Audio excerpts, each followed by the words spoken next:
think she's creative. You think she's inspiring. You think she's spontaneous. Apparently, those are qualities you forgot I ever had." James opened his mouth to argue. Then he stopped, 'cause he knew I was right. After a long silence, he finally whispered, "So, what happens now?" I looked at him calmly. "Now you finally get exactly what you asked for.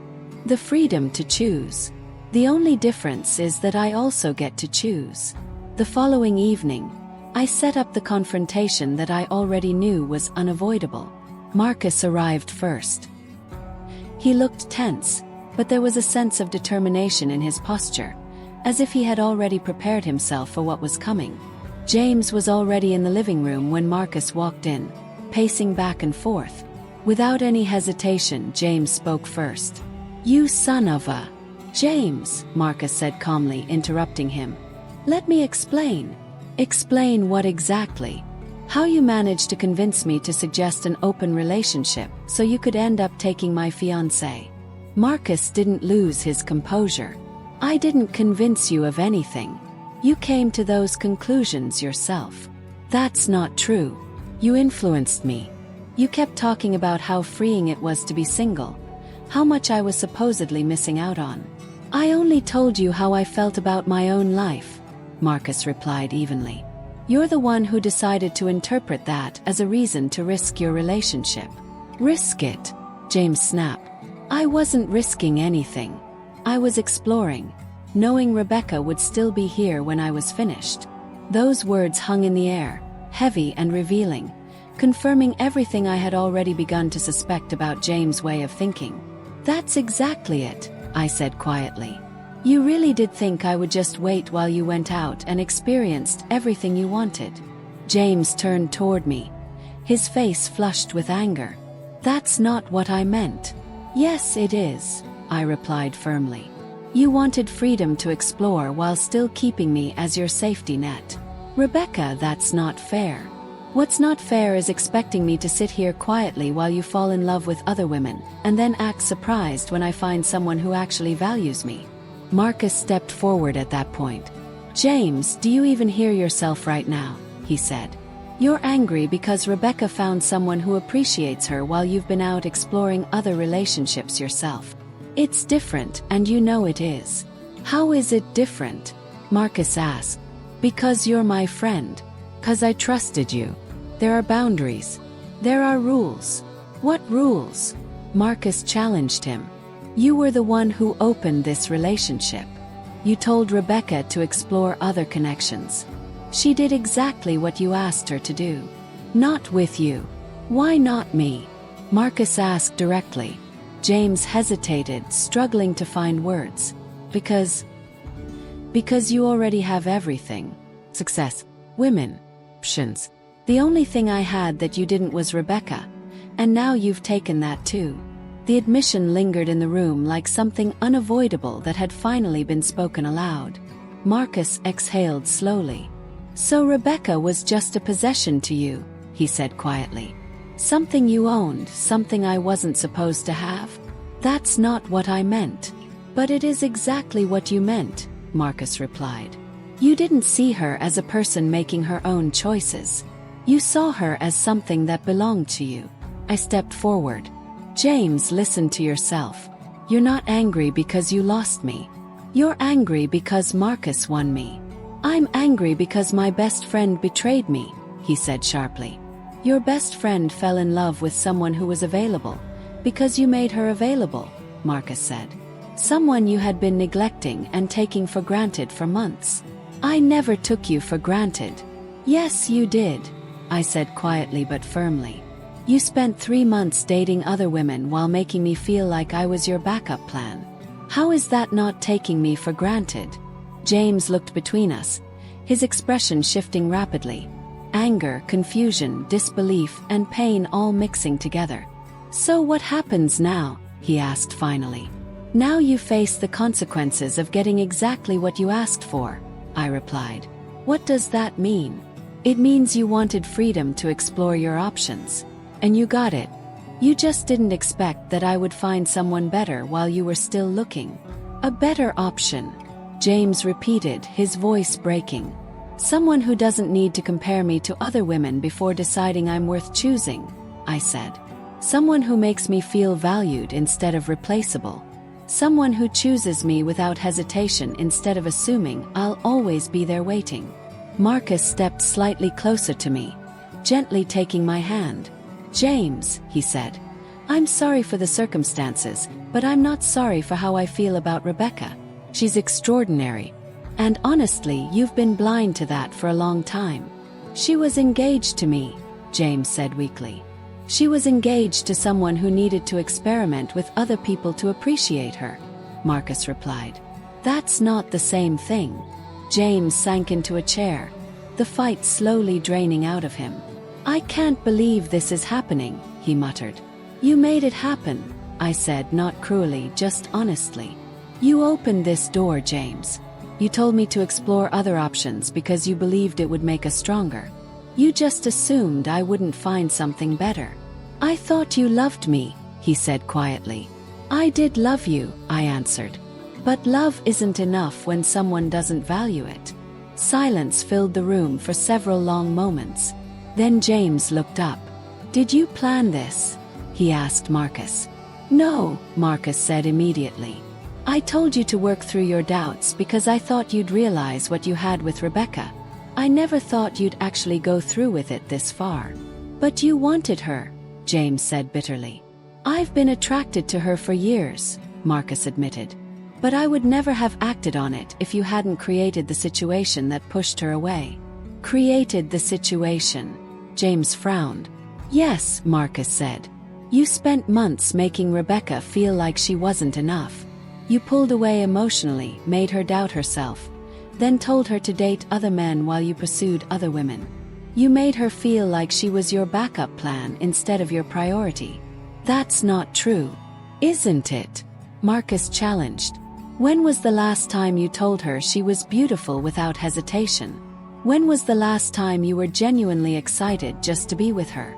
When was the last time you made her feel like a priority instead of an obligation? James fell silent, unable to respond. There was nothing he could say. Meanwhile, Marcus continued speaking, his voice steady but firm. Rebecca is intelligent, beautiful, funny, and talented. Any man would consider himself incredibly lucky to have her attention. You didn't appreciate that. You took it for granted. He paused for a moment before adding, so instead, you chose to take advantage of my mistake. Then he looked directly at James. I chose to show her what it feels like to be genuinely valued. Something you seem to have forgotten how to do a long time ago. James then turned toward me, his expression shifting into something close to desperation. Rebecca, can't we fix this? We can cancel the wedding, postpone everything, and just try to work through it. James, I said quietly, you spent 3 months showing me exactly how you feel about our relationship. You were more excited about Amanda than you were about me. You treated our engagement like something you needed to test, not something you were grateful for. But I love you, he insisted. You love the idea of me being there. You love the security of knowing I won't leave. That isn't the same as loving me. That's not fair, he said quickly. What isn't fair is asking someone to marry you while you're actively dating other people to see if you might prefer someone else. Marcus gently squeezed my hand. Rebecca deserves someone who doesn't need to compare her to others in order to understand her worth, he said. And you're that someone? James asked bitterly. I'm someone who has watched you overlook an extraordinary woman for years, Marcus replied. And I'm someone who knows exactly how lucky I am to have her attention. This is insane, James muttered. No, I said calmly. This is honest. For the first time in a long time, someone is finally being honest about what I deserve. The conversation went on for nearly an hour after that, but deep down we all already knew how it would end.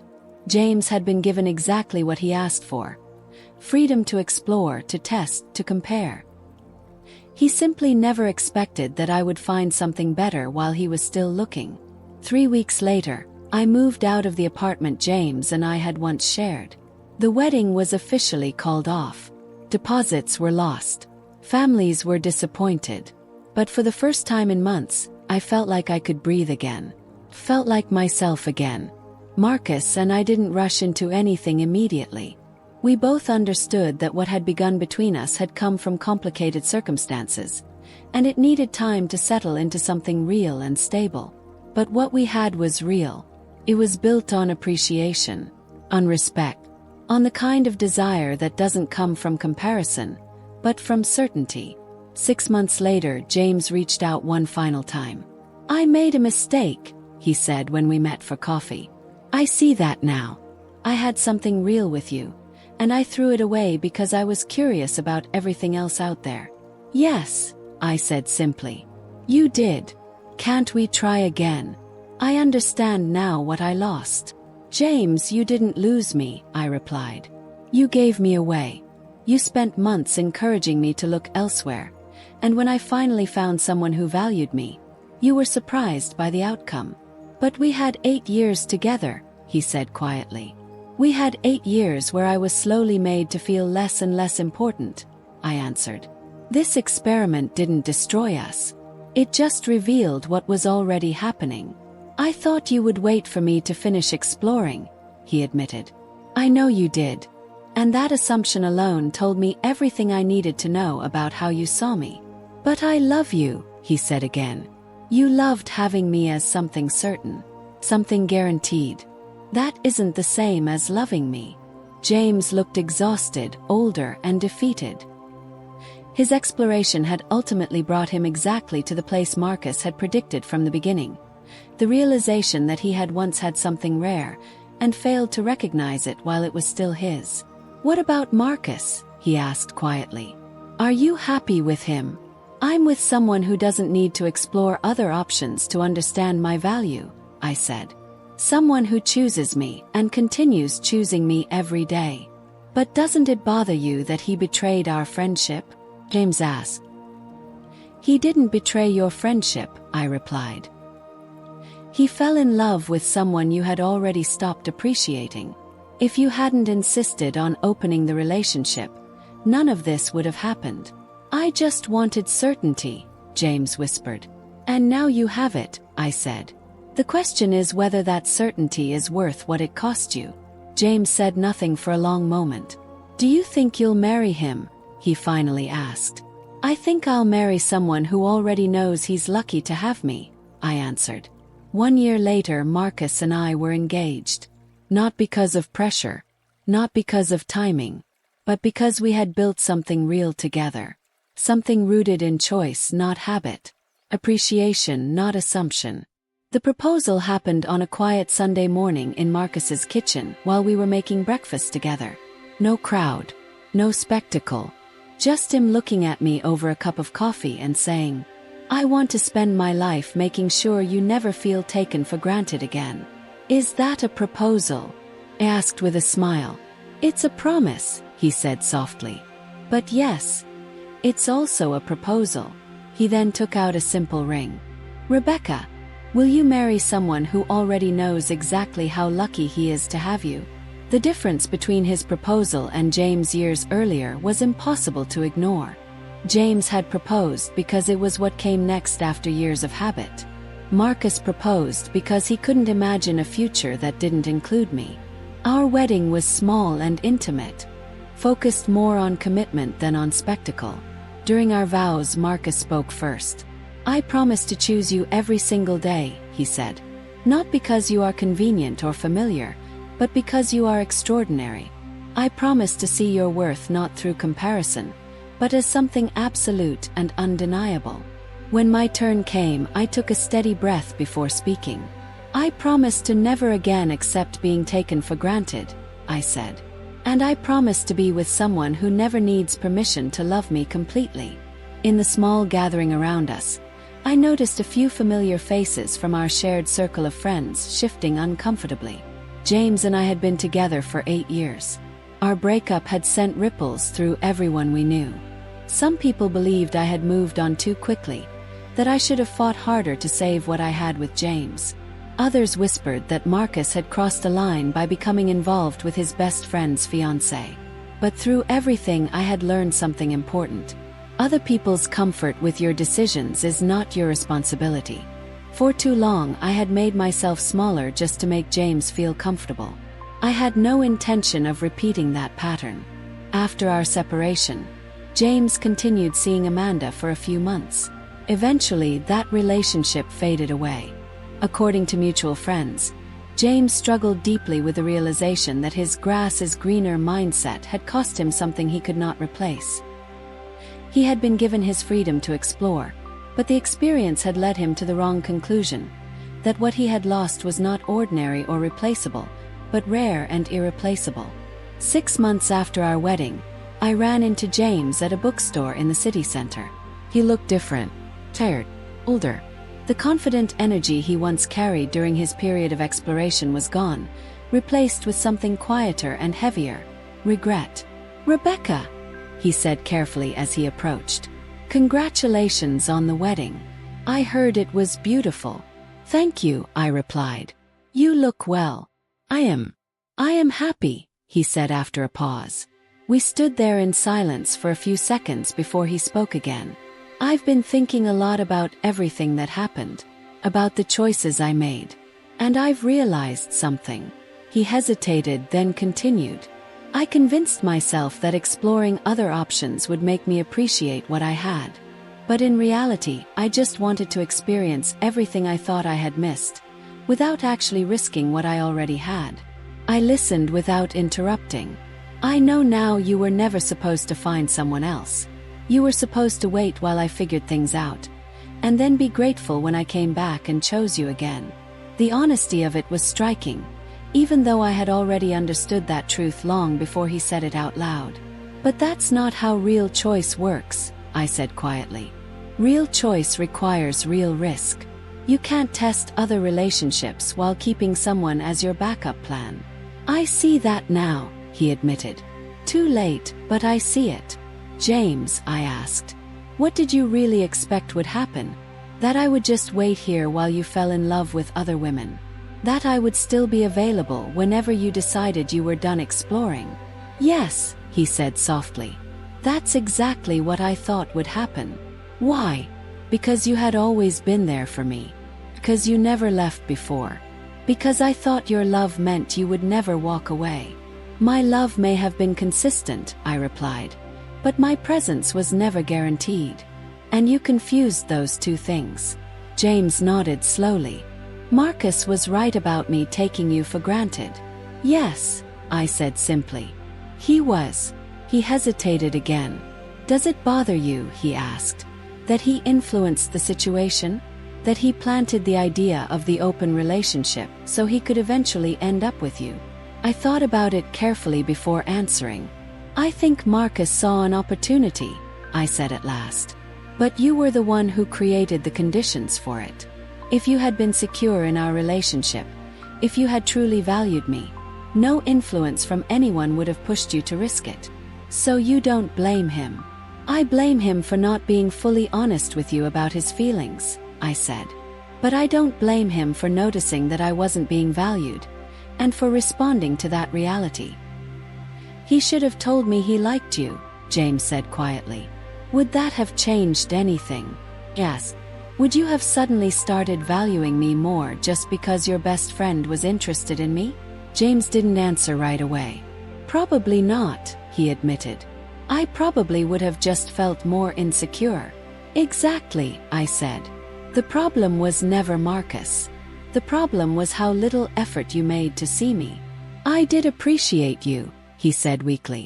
"You appreciated having me," I corrected gently. "That's not the same thing as truly appreciating me." After a few more minutes, the conversation ended and we went our separate ways. Watching James walk away, I felt something unexpected settle in my chest. Not satisfaction, not pride, but a quiet, complicated sadness. For someone who had only understood the value of what he had once, it was already gone. That evening I told Marcus about running into him. "How did it feel seeing him?" Marcus asked. "Mostly sad," I admitted. He looked lost. "Do you regret how everything happened?" I took my time before answering. "I regret that it unfolded the way it did," I said. I wish James had been able to appreciate what we had without needing to lose it first. And I wish you hadn't had to cross a friendship line to be with me. Pause. But I don't regret where we ended up. Because, in the end, our relationship began not because of manipulation or accident, but because you saw me. Something in me that James had long since stopped noticing. Yes, the circumstances were messy, but what Marcus and I built together was real. Marcus pulled me closer. I want you to understand something, he said quietly. Even if James had never suggested an open relationship, I would have eventually told you how I felt. Really? Yes. I couldn't watch him keep taking you for granted forever. Seeing someone as incredible as you being treated like something ordinary. It was unbearable. But you were his best friend. I was, he admitted. And that's exactly why I stayed silent for too long. He shook his head slightly. Do you know what it's like to watch your friend have something you've always wanted, and treat it like it doesn't matter? You could have talked to him, I said. Told him he was taking me for granted. I tried, he replied. In subtle ways. But James wasn't interested in hearing that he was failing as a partner. He was more interested in defending his doubts than fixing anything. So you decided to act. I decided to stop protecting someone who wasn't protecting what he had. 2 years into our marriage, Marcus and I faced our first real test. He was offered a job in another city, an important promotion that would have required us to relocate. In my past relationship, I would have automatically supported James's career decisions without even questioning my own needs. But Marcus handled it differently. What do you think? He asked after telling me about the offer. It's a great opportunity for you, I said carefully. For us. If we do this, we do it together. It has to work for both of us. What about my clients here? My network. We'll figure it out, he said. Maybe this is your chance to expand nationally. Maybe it's an opportunity to try something new. But we decide together. We talked about it for weeks. And Marcus made one thing absolutely clear. He would not accept the job unless I was genuinely excited about the move, not just willing to sacrifice for him. In the end, we chose to stay. The offer was excellent, but our life together mattered more than a single opportunity. Are you sure? Asked him. I'm sure, he said. I spent too many years watching James prioritize everything except his relationship with you. I'm not repeating that. But this mattered to you. You matter more. And the right opportunity will come again. The right partner doesn't. That was the difference between being valued and being taken for granted. Marcus made decisions with me, not around me or over me. 3 years after our wedding, we bought a house together. As we signed the mortgage papers, I thought about the house James and I had once planned to buy. Every decision back then had been shaped around James. His commute, his taste, his priorities, his financial comfort. With Marcus, it was completely different. House hunting was collaboration. We talked about what we both needed, what we were willing to compromise on, and how to build something that reflected both of us. This feels right, Marcus said as we walked through the house that would become ours. It does, I agreed. You know what I love most about it? What? It's ours. Not me moving into your life. Not you stepping into mine. Ours from the beginning. That night, while we celebrated, Marcus said something that stayed with me. I need you to know something, he said. I never take for granted that you chose me. I looked at him, slightly surprised. Even now, years later, I know you could have chosen someone else. You could still choose someone else. That possibility keeps me grateful. You don't need to think like that, I told him. I'm not worried, he said. I'm motivated. Knowing you're here by choice, not habit, makes me want to be worthy of that choice every day. That was what James never understood. Love isn't something you earn once and then assume will stay unchanged. It's something you choose again and again, and that choice requires effort, awareness, and respect. 5 years after our wedding, Marcus and I started trying for a child. It wasn't easy. There were months of tests, treatments, and disappointment.